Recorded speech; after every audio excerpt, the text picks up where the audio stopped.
I want to tell you just a little bit about Dr. Kelley Scanlon, and she is the chief of the nutrition branch of the Division of Nutrition, Physical Activity, and Obesity at the National Center of Chronic Disease Prevention and Health Promotion. Now, if you have a title like that, the sign must be huge outside your door. But she has been very active for 25 years at the CDC. She's worked on a variety of nutrition topics, including breastfeeding, pediatric diet, anthropometric assessments, pregnancy weigh-in gains, vitamins and minerals, and veggies too. And before she did that, she led the infant feeding team at the nutrition branch, where she worked on policy and environmental approaches to optimal infant feeding. So she's been in the infant feeding business for a long time. And she's been international nutrition initiatives to improve infant and young child feeding practices and diet quality, support also of optimal growth and good health. And you can't even think of something for dinner, but we'll ask Dr. Scanlon to tell us how she does it.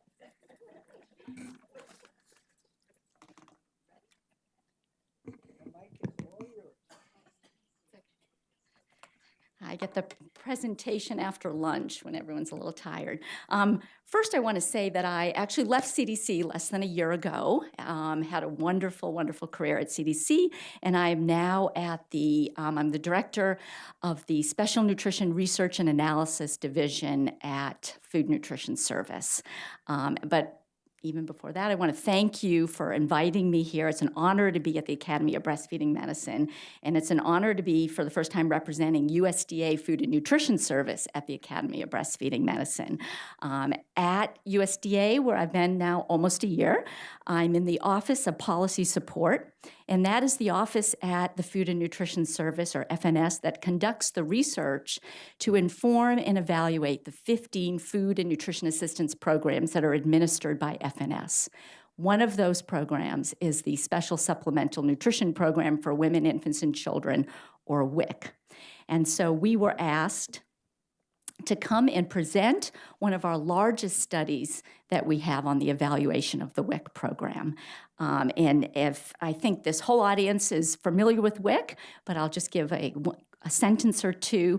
WIC is a very important program in this country that provides nutrition education, breastfeeding support, medical referrals, and a food package that meets the nutritional needs to supplement the diet of pregnant women, infants, and young children who are in low-income families and have a nutritional risk. And so it's a very important program. It serves half of pregnant women in the United States, serves half, therefore, of infants in the United States. So the impacts that we have through the WIC program are huge impacts for the country. And so it's important for us to continue to monitor what is happening in the WIC program in terms of feeding, in terms of health outcomes of mothers and infants. That's where this study comes in as a major evaluation study. But I'm presenting these findings to you today, but I cannot take credit for this important study because it started well before I was at USDA. And with me today is Dr. Courtney Policelli, who is the USDA project officer for this study right now and is a research analyst in our division. Also, we work very closely with the WIC program that is part of FNS as well in a separate division. We work very closely with the WIC program on this study, and Ms. Patricia McNeil has been our FNS liaison since the start, and Erin Bartholomew, who leads the Nutrition Services Group, has been involved in this, and Anne's here today too. And there's many others from WIC, because WIC clinics across the country, as you will see, have been involved in this study. So this is the red. No? There we go. And I don't usually start with the thank you slide, but this is such a major study. I want to make sure I give credit that this is a major effort with a major team. So the data collection is contracted out with WSDAT, and Nancy Weinfield has done a great job as the project director, as Shannon Whaley is the principal investigator, Lorraine Ritchie, the co-PI, Alturum, and then the FNS team, both past and present, who have put a lot of time and effort into this study. So the purpose of the WIC infant toddler feeding practice study, or Feeding My Baby as it's called in the field, is really to capture data on mothers, infants, and children participating in WIC from late pregnancy until the child turns 5 years old, which is the full time that a child is eligible for WIC.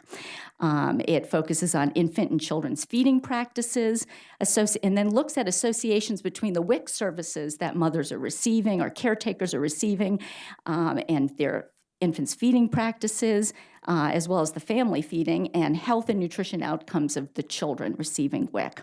And so we're going to focus on the report that's just been released this year on the findings from the infant year, specifically looking at breastfeeding initiation and duration, as well as intentions to breastfeed and the introduction of complementary foods. Now, of course, we talked a little bit yesterday about having an appropriate comparison group for some studies. You can't do a clinical trial. We clearly wouldn't deny women WIC services who apply for WIC service, who come to WIC. So we're not going to be comparing another group at the same time, but we have, first of all, for longitudinally, we have the comparison of a study that was conducted by FNS 20 years ago using the same methodology, except it only followed for 1 year, and it's published as the 1997 WIC Infant Feeding Practice Study 1. So we can look at change since that, and I'll present those changes. But also, even within this longitudinal cohort that we're studying, we realize families leave WIC. And so the study continues to follow those who leave WIC, whether they leave WIC before the child turns 1 or they leave any time during those first 5 years. And so to be eligible for this study, as I said, it's a prospective cohort study. I think I went over some of this. They were enrolled from WIC, followed to age 5, regardless of participation in WIC as they continued, although they were all enrolled. It is nationally representative of women and babies who enroll in WIC. And the study began in the fall of 2013. Women were pregnant, or some came in right after the birth, but they were very young infants. It was their first time enrolling in WIC for this pregnancy. They were at least 16 years old, spoke English or Spanish. Nearly 4,000 infants were enrolled into this sample, and it was an effort across the country. It included women and children and infants from 80 WIC sites in 27 states. So there's been major collaboration with the WIC staff across the country. Data collection is at the sites where there are key informant interviews and interviews with WIC staff, and that's especially to look at these characteristics of the clinic and the staff and the services that are being received. But there's also the collection of participant-level data. So there's enrollment on site, and so information from the WIC enrollment. There's also follow-up interviews, and that's where a lot of the information on the feeding practices was collected on both breastfeeding, complementary feeding, perceptions of WIC services, perceptions of feeding. There's also what we call WIC administrative data, or it's the clinic data. It's that information that's collected at every WIC encounter, that when there's weights and heights or lengths, hematocrit, hemoglobin to look at anemia status. So all that information is collected. We release it in some of our other studies, but it's also brought into this study as well. And then for those children who left WIC, who are continually followed in this cohort, some of their weight and height data was even collected from their medical care providers. And so interviews were collected during that first 2 years of life. Interviews were conducted every 2 months with the caretaker, in most cases the mother. There was an incentive provided. As I said, there were over 3,000 caregivers, and it was those who completed at least the 1 or 3 month interview that were enrolled. And so this next slide just really shows just some, it's very small, I don't know if you can see it, but some of the categories of data that's collected and then the time frame. So where you see socio-demographic information collected at nearly every interview. You see that feeding information also collected at every interview throughout that first year of life. So I'll pause on that a little so you can see that.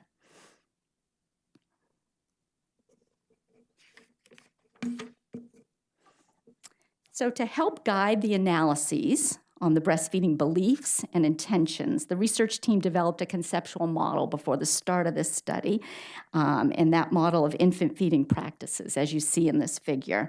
And this model incorporates the theory and findings from the literature and hypothesizes the prenatal maternal beliefs that they are established first, and in turn, along with the advice and the experiences, many that we've talked about at this academy, as well as maternal health, these influence a mother's intention to breastfeed and how she will feed her child, and in turn, influence breastfeeding initiation.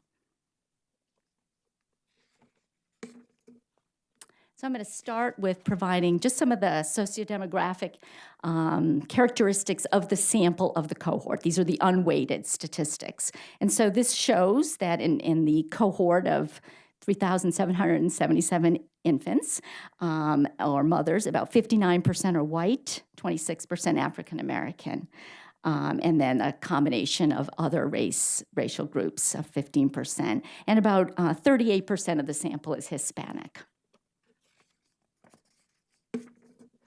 And also in terms of the mother's age, under just over 50% that are under 26 years of age. And you also see that 41%, I can't see it on the slide, but it's a firstborn baby. And so how important that the services that are provided through WIC for that 41%. I'm going to also present some of the information from the prenatal survey about some of the beliefs and intentions for breastfeeding and comparing that to that study from 20 years ago using the same methodology. And so this slide shows some of the prenatal views about the benefits of breastfeeding. And you do see that, more mothers are reporting more positive views of breastfeeding now in this current study than they did 20 years ago in this in the FNS study. For example, in the first study 20 years ago, 61% agreed that breastfeeding babies are healthier than formula-fed babies. Today, that's just about 80%. And so there's really been a shift in these beliefs among women participating in the WIC program. And you see that with protection from disease, et cetera.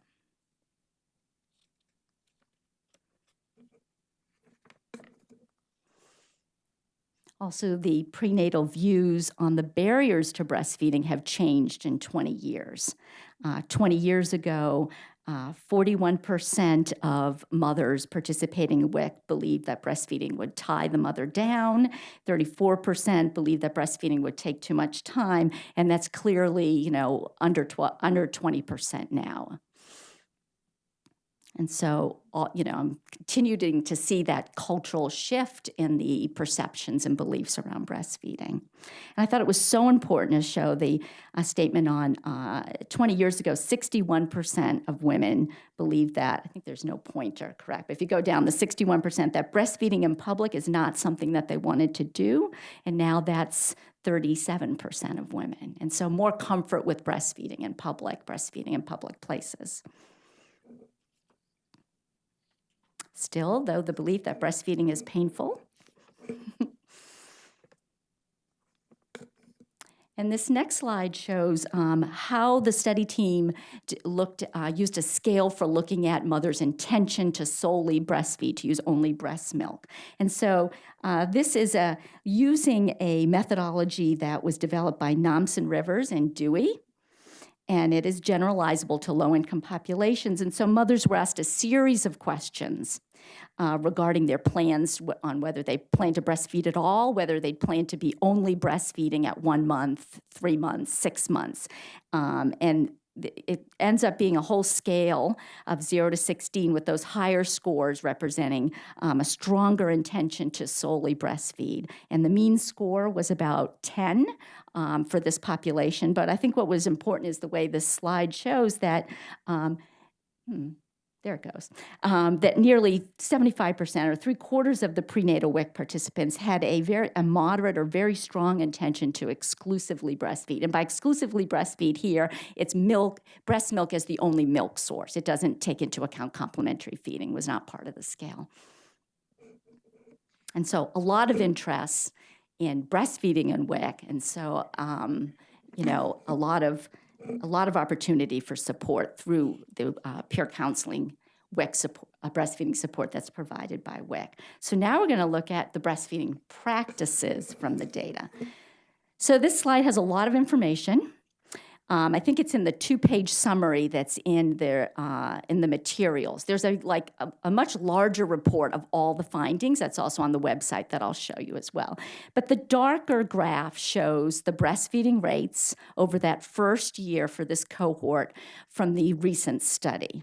And the lighter is the cohort from 20 years ago. And again, this is a nice comparison because it's a study that used the same methodology. And so we see in terms of initiation in this cohort, 83% of mothers participating in WIC initiated breastfeeding compared to 56% 20 years ago. At 1 month, 61% compared to 33% 20 years ago. And you see as you go throughout the first year about a twofold higher rates of breastfeeding now than we saw in WIC 20 years ago. And I think that is, you know, really to the credit of all the effort, all the breastfeeding support that's provided through WIC, through peer counseling, through the nutrition education, but also all the support from all the agencies and all the foundations, from all of you in terms of supporting breastfeeding, supporting you know, that whole cultural shift in breastfeeding as the norm for infant feeding, and all the opportunities for support in the community. So this is a lot of great news. There's this shift, but there's not all positive, because you look at this graph and you also see what we talked about yesterday, that drop during that first year. So 83% of women start, but by 1 month it's down to 61%. And by 12 months, it's down to 18%. And so the drop itself is very similar to the drop that was seen 20 years ago. And so that's a concern. So how do we best support women to continue to breastfeed? And I think that was the theme of a lot of the presentations yesterday, that they need that support in WIC, but they need that continued support from all of us, from all different efforts.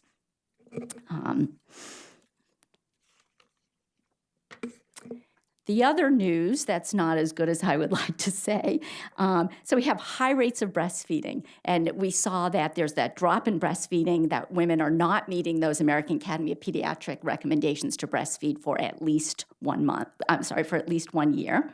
But what we also see is women are not breastfeeding as long as they personally want to breastfeed. So this was a question that was asked at 1 month postpartum to the breastfeeding women on how long they plan to breastfeed. And whether they plan to breastfeed for 6 months or less, or for more than 6 months, still 70% of moms receiving WIC are not breastfeeding as long as they want to breastfeed. And that is very similar to the national data that it's higher, but some national data from CDC that's about 60% of mothers not breastfeeding as long as they want to. So, you know, that tells us we have a lot more work to do to continue to support mothers, not only in the hospital, which is so important, those efforts in the hospital to help moms initiate, but to support within WIC through peer counseling, through nutrition education, but to continue to support moms as they return back to work, as they return to their communities and their homes. And I think it's the message that we often use is we're not even pushing moms beyond what they want to do. We're not even helping them get to breastfeed as long as they want to. So I think that's an important piece. Another important piece in our data is that those racial disparities do continue. So I showed you an 83% initiation rate. Well, that initiation is 84% among white mothers participating in WIC. It is 74% among African-American mothers receiving WIC. So it's 10 percentage points lower. So that racial disparity that we see in the national data, which is even a little, it's even a wider gap in the national data, we still see it within the WIC program. Although there's been great progress because the lighter bars are showing the data from 20 years ago, and you can see there was a 19 percentage point gap, racial gap in breastfeeding 20 years ago. So it's almost half what it was, but we still have work to do to close that gap and close those disparities. And so we asked, why are the reasons why women are discontinuing breastfeeding earlier? And the three top reasons at 3 months on why women had already stopped breastfeeding: breast milk alone did not satisfy my baby. I didn't produce enough breast milk. Both of those were over half of mothers reported. Baby lost interest in nursing. So these are responses that we see in a lot of studies, and so I don't think this is anything specific to the WIC program, but even within this WIC program, in this study, they looked to see if reporting these reasons were associated with any of the sociodemographic characteristics, and they were not. So they're pretty universal even within this sample. Again, education, clinician education, helping to, when moms have these concerns, trying to help them through difficult periods of breastfeeding, or even even in terms of their own perceptions of breastfeeding. And so I'm also going to introduce some of the findings on complementary feeding. As we know, early introduction of complementary feeding,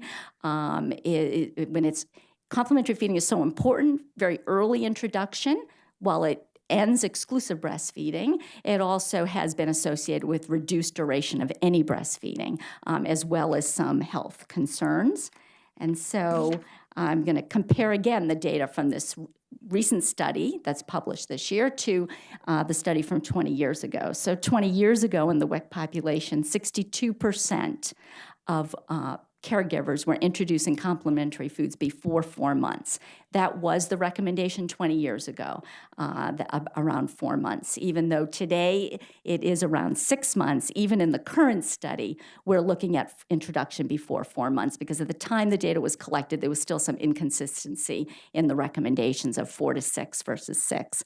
So 20 years ago, 62% of babies being introduced to complementary foods before 4 months, and then now it is 20%. So there's been great progress made with early introduction. And that is consistent with the nutrition education from WIC, which is now would be the education is around 6 months, and the WIC food package that doesn't provide infant foods until the infant turns about 6 months. And so this is just another slide showing that in all those different food groups, complementary foods being introduced later in the current study, the darker bars compared to 20 years ago. Cereals, fruits, vegetables, and meats. Mostly good news, although for meats, I'd like to see those introduced closer to 6 months in terms of being such an important source of iron and zinc and other nutrients. But that was the whole shift to later introduction. And I think that's around education, that you don't have to wait that long to get. If you start with infant cereal, if you choose to start with infant cereal, you don't have to wait months to get to those other sources such as meat. And so finally, some of the caregivers' perceptions of the WIC and the services that they are provided with through WIC.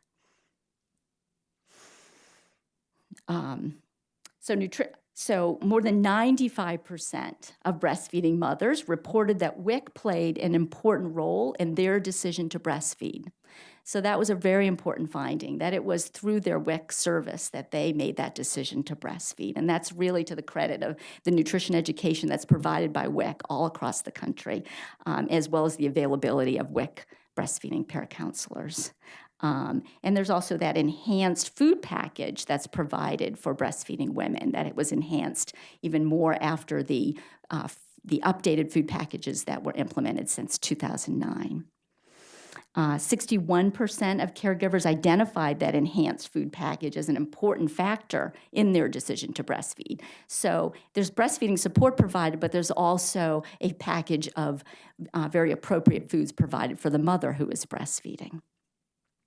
And moms who were aware of that enhanced food package breastfed for about 1.5 months longer. So these are all like great findings to see that there's not a comparison. These questions were not asked in the previous study, but they also didn't have all of the enhancements 20 years ago that WIC now has. And finally, also in this figure, you see the percentage of study mothers that are tapped into various sources of information on infant and toddler feeding.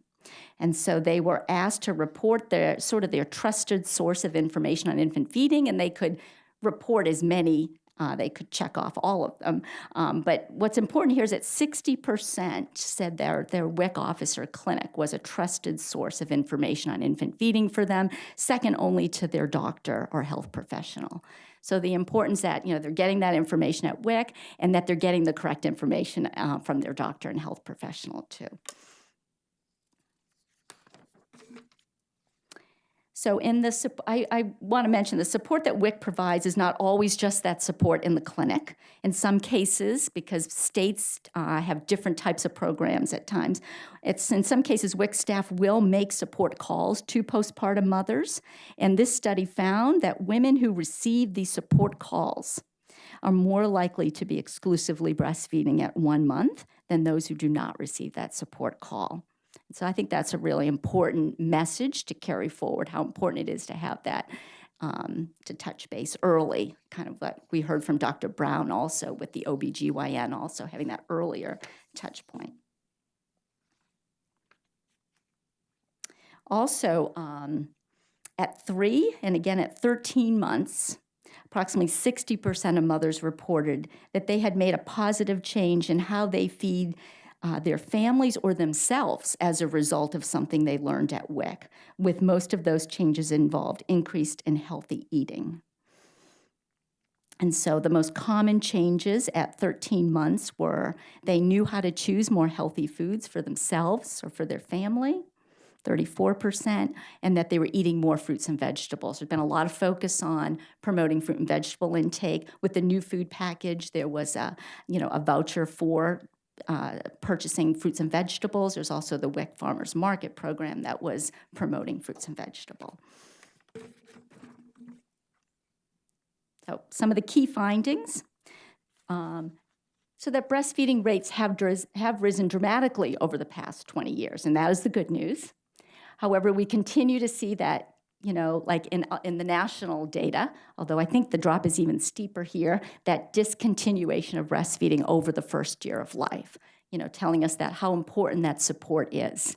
We also know it's not just women not meeting those recommendations of the Academy of Breastfeeding Medicine and WHO, but also not meeting their own personal intentions for how long they want to breastfeed. We also continue to see racial disparities with African American women breastfeeding at a lower rate. Although that has improved, that gap has narrowed, but it does still persist. Another finding, the early introduction of complementary foods is less prevalent, much less prevalent among WIC participants than it was 20 years ago. 20% today compared to over 60% 20 years ago, introducing before 4 months.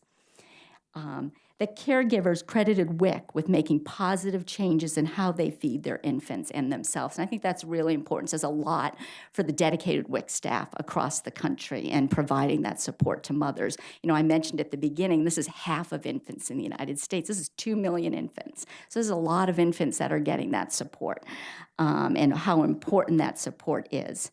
And that participants reported extensive support from WIC. Support in making their decision to breastfeed, and also support for how to feed their older infants in terms of complementary feeding, how to feed their whole family.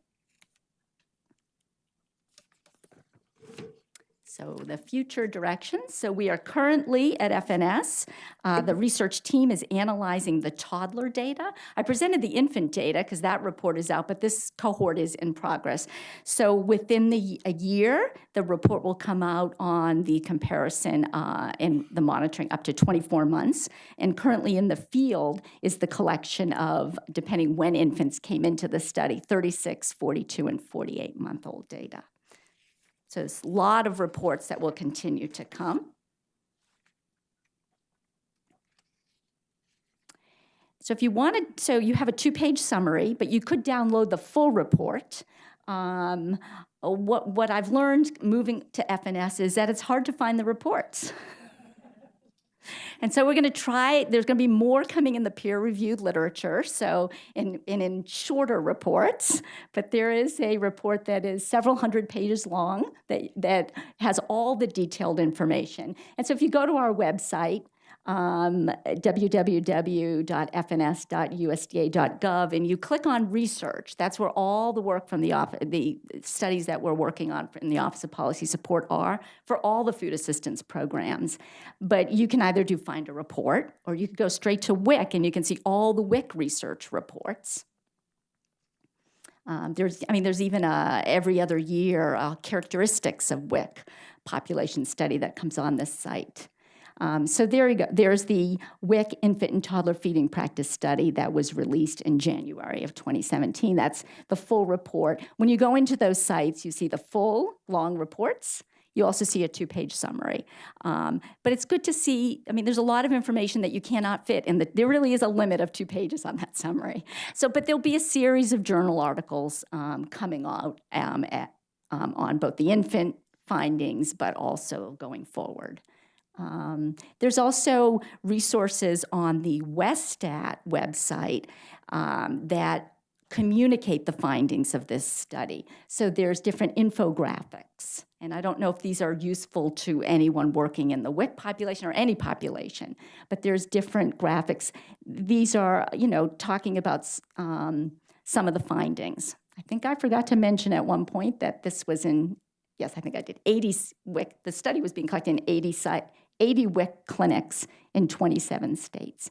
So there's different materials. There's that showing the breastfeeding rates on the current study compared to 20 years ago.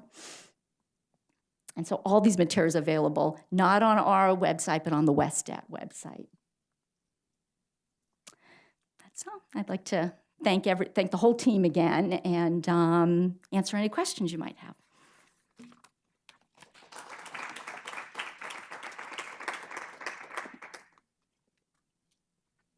Any pressing questions?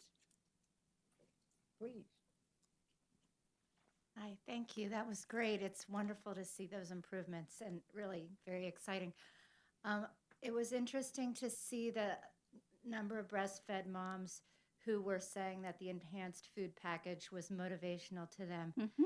Do you have similar numbers for formula feeding moms and how motivational the free formula was for them, and to get a real sense of the trade-off? Are we at that point yet where the power of free is stronger on the breastfeeding side versus the formula side, or are we still tilting towards formula on that right. one? I know that, I think with WIC, I'll answer the specifics, but I know that there's certainly higher prevalence of women breastfeeding than not breastfeeding. I don't know if in this study, if they specifically compared, I'm looking at Courtney, who's the project officer and the analyst on it. I don't think they specifically asked women their perception on the food package for the non-breastfeeding mother.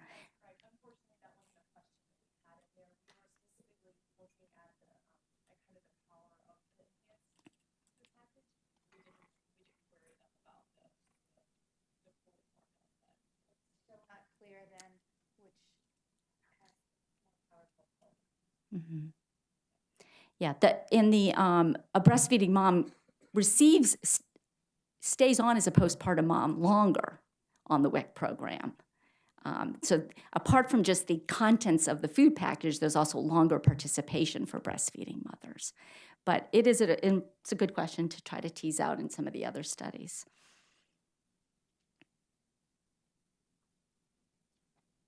Hi, thank you very much. That was very informative.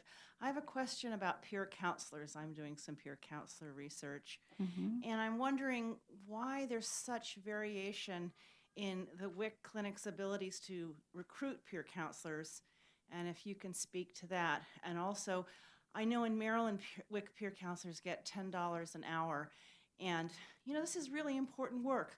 We've seen so much good research here about how this is such a vital link to improving breastfeeding, and I think maybe improving those payment rates might be part of, and I've heard from people here that their peer counselors were stolen by other jobs that, paid more. And so I wondered if you could talk about peer counselors. Yeah. So I'm not in the WIC program. And I hate to put my colleague on the spot, but I don't know if those are decisions that are made all at the state, because there's a lot of autonomy with the state programs for how they administer WIC. There's certain guidelines, but the states administer it differently in the way they do the WIC peer counseling. Sure. Ann Bartholomew is the chief of the nutrition services in the WIC program. Yeah, Kelley was on the right path there. The funding that is provided for peer counseling is given to the states. They have to follow our model that we have, but they have to follow their own hiring authorities and staffing requirements and things like that. And we know it's not enough money for them to do everything that they want with it, but they are autonomous in those decisions. So we don't mandate at the federal level a salary. Yeah. But these are all great ideas, because in the research group, we're always planning the next research study, and on the horizon will be another follow-up peer counseling evaluation. And so these, making sure that those instruments are asking these questions about salary and retention. So got lots of notes to take. You can take time Oh, for there we one go. more Yes, question. hi. I'm Katja Pigo from the Maternity Care Coalition, and I'm not sure if you can answer this. I know, Maybe it's since I her keep again. calling on everybody else. But so in Pennsylvania, we have really a challenge to access breastfeeding rates, the WIC breastfeeding rates. Oh. So they are somehow not really publicly available, and we once had a call within our hospital work with the state coordinator, and it seemed a little bit, there was kind of some protectiveness about, that topic, and people keep bringing that up. Why Sure. are we not able to access and to see what are the breastfeeding rates of WIC participants, especially for organizations like us that work with that population? It would be really helpful to have that data. Sure. Now, and you're saying at the state level for WIC participations at the state rate. But also, local level. I mean, it's really Right. I think the local is difficult. more. So when I was at CDC, I think at that time there were some analyses down to the local level, but still there's a study that it's every other year. There's a study that's done on the entire census of the WIC participants, and there is breastfeeding information in there. And when one of the CDC surveillance system retired, that system started doing the state level. So we can be in touch, because because the data do exist. It would be reported every other year at the national and at the state level. What I have to check is whether the state level data is in the report that's on the website. I know it's all shared with every state directly from the WIC program, but I don't know if it's widely circulated. I don't know, but I don't think it's down to the clinic level, although the state program would have that information. Well, because at least, what we are interested in is looking at the counties, because Sure. we have certain populations that, Right. Are living in certain counties. And when you develop and implement programs, that's what you want to see then in order Right. to adjust. And Right. that's, Right, and I think some states have an analyst at that state WIC office that's putting out those state level reports, and other states don't. right. And there's So- no guidelines around that in terms of, You can't go down very small. Right, right. right. There's a certain cell size that you couldn't go, because you could determine who that individual is. No, and I don't want to have individual, but Right, but even just the no, state yeah. rate should be, Yeah, and county level is for us really, Right. the community-based work is really, right, Yeah. right. There's also another, but it's not county level, it's state-based from the National Immunization Survey. But it's a small sample, so it's an average over 4 years at the state level. thank you. Okay, thanks. Thank Okay, you so thanks. much. Yeah.